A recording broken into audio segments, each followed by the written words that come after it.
Russian tanks are shooting depleted uranium bullets. Several international organizations are campaigning to ban depleted uranium shells.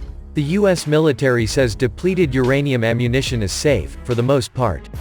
Russia is arming its tanks with controversial depleted uranium shells. While depleted uranium, or DU, is extremely dense and can punch through thick tank armor, many believe that these shells release small doses of radiation, like miniature neutron bombs.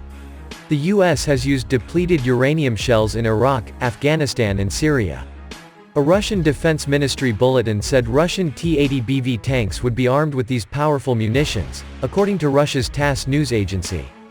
The bulletin noted that the T-80BVM, the letter M stands for modernized, features the improved weapon stabilizer and the loading mechanism for the 3BM-59 Svinets-1 and 3BM-60 Svinets-2 munitions. The Svinets-1 has a tungsten carbide core, while the Svinets-2 uses depleted uranium. According to the Below the Ring armor site, published by a pair of Dutch defense experts. A 2016 post speculated that Russia might have been producing these special rounds for several years as replacements for existing tank ammunition. The shells utilize an aluminum sabot with 3 points of contact. This is rather unique, as most other types of armor-piercing fin-stabilized discarding sabot use only 2 points of contacts, Below the Ring said.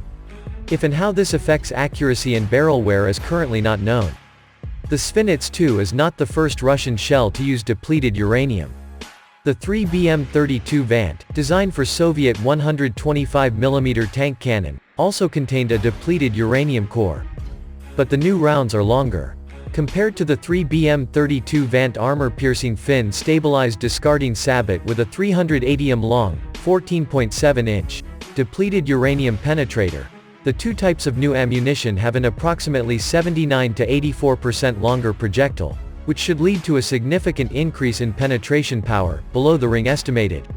The problem is that older Russian tank ammunition has difficult piercing advanced tank armor such as that found on the United States M1 Abrams or Israeli Merkava.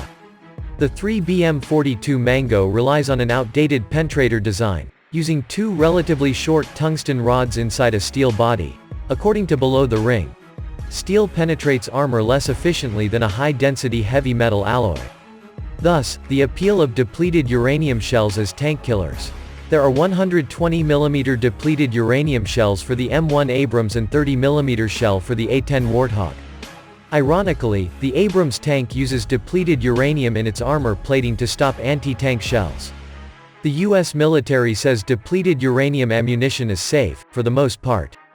When fired, or after cooking off, in fires or explosions, the exposed depleted uranium rod poses an extremely low radiological threat as long as it remains outside the body, says a US Air Force fact sheet. Taken into the body via metal fragments or dust-like particles, depleted uranium may pose a long-term health hazard to personnel if the amount is large. However, the amount which remains in the body depends on a number of factors, including the amount inhaled or ingested, the particle size and the ability of the particles to dissolve in body fluids. However, even the Veterans Administration acknowledges that depleted uranium poses health risks to soldiers, such as those who fought in Operation Desert Storm, where depleted uranium rounds were used to destroy Iraqi tanks. There are also complaints that depleted uranium contaminates the environment, such as in Iraq. The Pentagon promised that it wouldn't use depleted uranium ammunition in Syria, though it later admitted that it fired thousands of rounds in 2015. There are several international organizations campaigning to ban depleted uranium shells. Whether the Russian government will heed them is another matter.